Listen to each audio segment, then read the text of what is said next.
sponsored by Kia.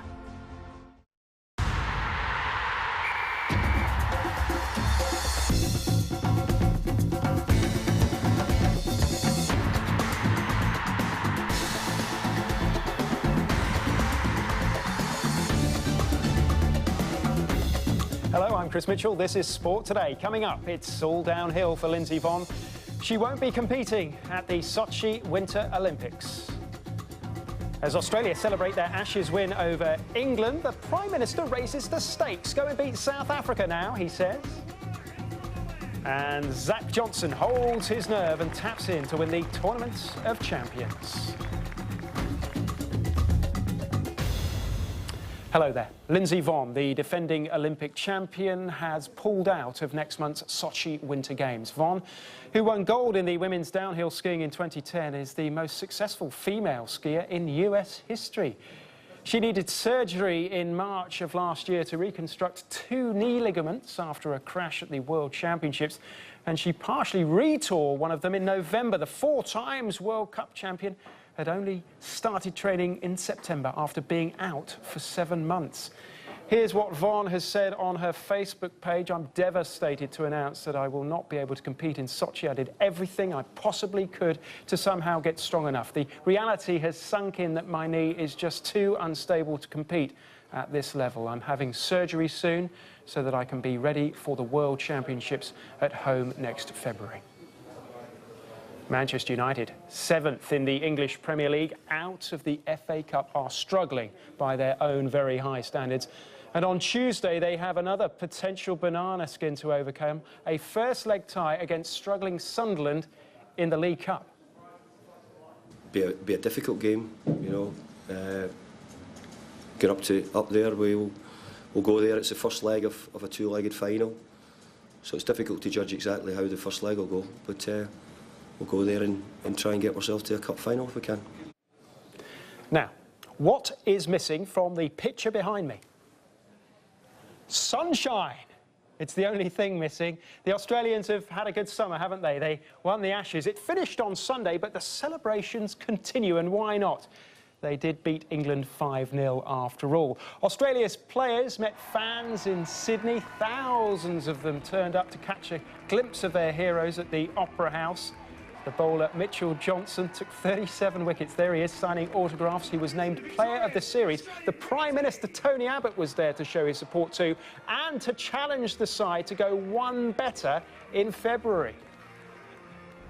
You've been the unchangeables, the first team in 100 years to be unchanged through a whole series. And we want you to become the Invincibles by going on to beat South Africa. That's your challenge, and as is pretty obvious, we are all willing you to succeed. Congratulations, thank you, and go from strength to strength. The work the guys have put in over a long period of time, we finally got the reward, so it's obviously extremely satisfying. It shows hard work does pay off, and I guess most important for all the players that sit here today, it's the support we've had throughout this series. I can't thank you enough. Long may this form continue for this team, and I do believe that you guys play such a huge part in the success we have as an Australian cricket team, and I hope one day that I'm standing in the crowd and cheering the next Ashes team that comes and wins 5-0, because I think it's an amazing achievement. The players are extremely proud, and I think every single one of the public should be extremely proud as well.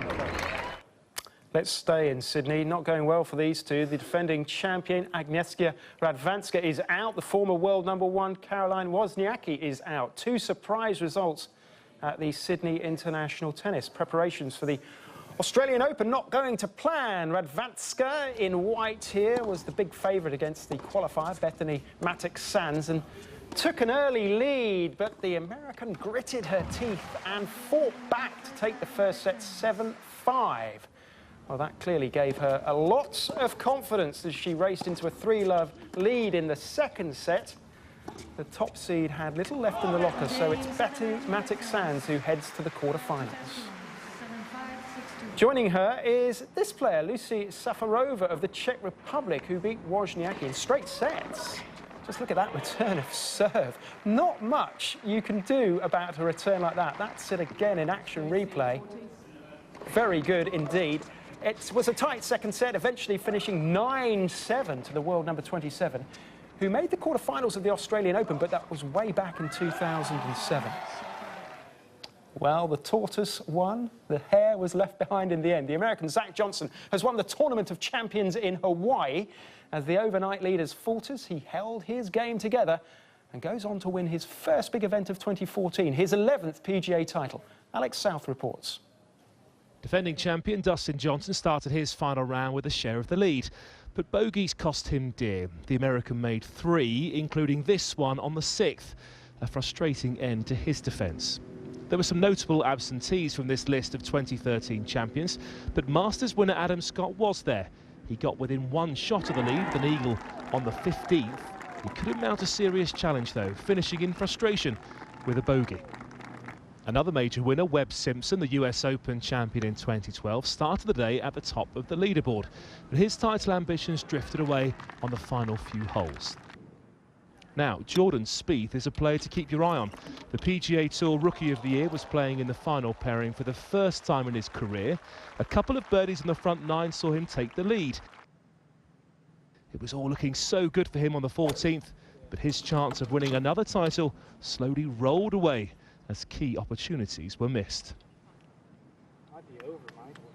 His faltering form opened the door for Zach Johnson, who started his round with this beautiful chip for birdie on the 2nd. He went on to take the lead for the first time on the 14th. More birdies followed on the next 2 before he tapped in for par on the 18th, beating Spieth by a stroke. I just picked it apart. I mean, I didn't do anything, didn't deviate away from anything that I typically do on the golf course.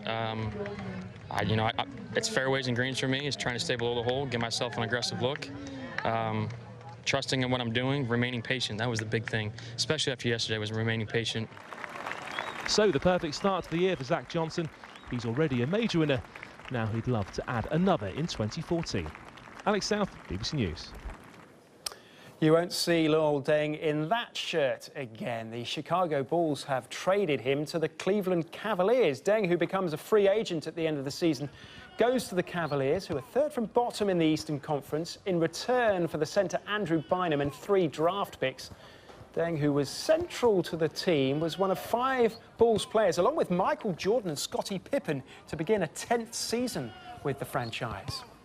Now the roar of engines, the smell of gasoline, beautiful to petrol heads. But hang on, things are about to change. The Formula E Championship Series officially unveiled its electric race car on Monday in Las Vegas. Now, you might not like it if you're a traditionalist, but the car is capable of reaching speeds of more than 150 miles per hour. It can go from 0 to 60 in under 3 seconds, but listen to this.